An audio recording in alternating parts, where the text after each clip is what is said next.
جی ناظرین، ایک بار پھر ہم آپ کے ساتھ موجود ہیں اور بات ہو رہی ہے سادگی اور احساس کے حوالے سے۔ ڈاکٹر صاحب، سادگی کی اگر بات کی جائے تو سادگی میں کیا کیا چیزیں آتی ہیں جو ہم سادگی کا کہہ سکتے ہیں یہ سادگی ہے، اور کیا ایسی چیزیں ہیں جو بہت ہی مٹیریلسٹک ہیں اور جو سادگی میں نہیں آتی؟ بہت بنیادی بات کی راضیہ صاحب آپ نے۔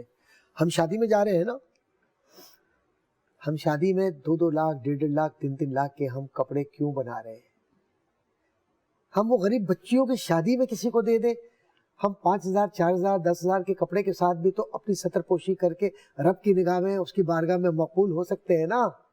کیا معلوم کسی میری بہن بیٹی کی زندگی کے اندر کوئی ایسی تبدیلی آ جائے، آپ کی اس رقم سے، اس پیسے سے جو اس کی مدد ہو جائے اور ساری زندگی ہاتھ اس کے اٹھے اور آپ کی نسلوں میں برکت ہو۔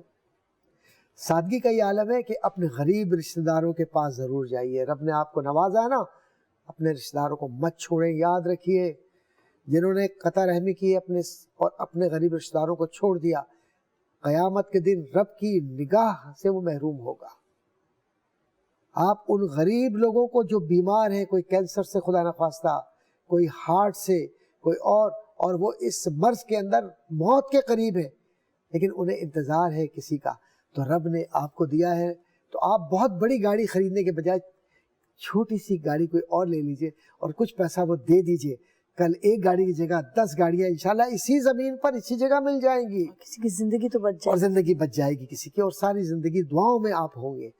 اور ایک بات عرض کرتا چلوں کہ سادگی میں جو سکون ہے، اور سادگی میں جو اطمینان ہے، اور سادگی میں جو برکت ہے، وہ اگر آپ اپنی زندگی میں اپنا لیں تو کبھی فقر و فاقہ آپ کے گھر میں نہیں آئے گا، اور کبھی موت کفر پر نہیں ہوگی، منافقت پہ نہیں ہوگی، ایمان پر ہوگی۔ کیونکہ جو سادہ ہے نا، تو الفقر و فخری، حضور کا فرمان ہے کہ یہ جو سادگی ہے، یہ جو غربت ہے، یہ جو مسکینی ہے، اور یہ جو انکساری ہے، اور یہ اپنے اندر ایک عاجزی ہے، یہ میرا فخر ہے۔ حضور فرماتے ہیں کہ اس پر مجھے فخر ہے، اے اللہ مجھے مسکینوں میں اٹھا۔ تو مسکین سادہ ہی ہوتا ہے، اس کے پاس کچھ نہیں ہوتا دعا کے علاوہ۔ اور یاد رکھیے، کسی کی دعا خریدنی ہونا تو سب سے بڑا سودا کیا ہے؟ جو قرآن کہتا ہے کہ ہے کوئی جو اللہ کو بہترین قرضہ دے سکے۔ قرآن کہہ رہا ہے، ہماری کیا حیثیت ہے ہم کسی کو کوئی قرض دیں؟ ہم قرض دے سکتے ہیں اللہ کو؟ ہماری حیثیت ہے؟ رب کائنات نے ہمیں پیدا کیا، وہ ہم سے کہہ رہا ہے مَن یقرض اللہ قرضا حسنا، ہے کوئی تم میں سے ایسا جو قرض دے سکے؟ تو ایمان والے کہتے ہیں کہ ہاں، ہماری گردنیں اے رب تیری بارگاہ کے لیے ہے، تیرے جہاد میں، تیری محبت میں، تیری رضا میں، تیرے حکم میں ہماری گردنیں نثار، ہم نثار، ہمارا گھر نثار۔ وہ کربلا والا بھی ساری گردنیں اپنے گھر کی دے گیا، لیکن سبق سکھلا گیا۔ کربلا والا کیا سبق سکھلا گیا؟ کہ سادگی کے ساتھ جیتے ہیں اہل ایمان خورشید کے مانند، اور رب نیزوں پر بھی اس سادگی کے کلمے کو بلند کرتا ہے کہ وہ قرآن پڑھتے ہوئے جاتے ہیں۔ یہ ہے سادگی، یہ ہے رب کی رضا، اور یہ ہے ایمان والوں کی شان، کہ جب دل میں رب کی محبت ہو اور دل میں رب کی رضا ہو، تو پھر ظاہر کی جو دنیا ہے یہ فنا ہو جاتی ہے، اور باطن کا ایمان جاگ کر یہ کہتا ہے کہ اپنا سب کچھ ضرورت مندوں میں لٹا دو، تاکہ قیامت کے دن رسول اکرم صلی اللہ علیہ وآلہ وسلم تم پر فخر کر کے یہ کہے کہ یہ میرا امتی ہے کہ جس نے میرے حکم پر سب کچھ اللہ کی راہ میں قربان کر دیا، زکوٰۃ کی صورت میں، خیرات کی صورت میں، صدقے کی صورت میں اپنی طاقت کو لٹا دیا میری راہ میں، میرے رب کی راہ میں۔ تو اے اللہ اس کے اس ایثار کو، اس سادگی کو، اس قربانی کو اپنی بارگاہ میں قبول فرما۔ اچھا، جو لوگ بہت زیادہ مٹیریلسٹک ہوتے ہیں، ایک تو دیکھیں وہ لوگ ہیں جن کے پاس اللہ کا دیا بہت ہے لیکن پھر بھی سادہ زندگی گزارتے ہیں۔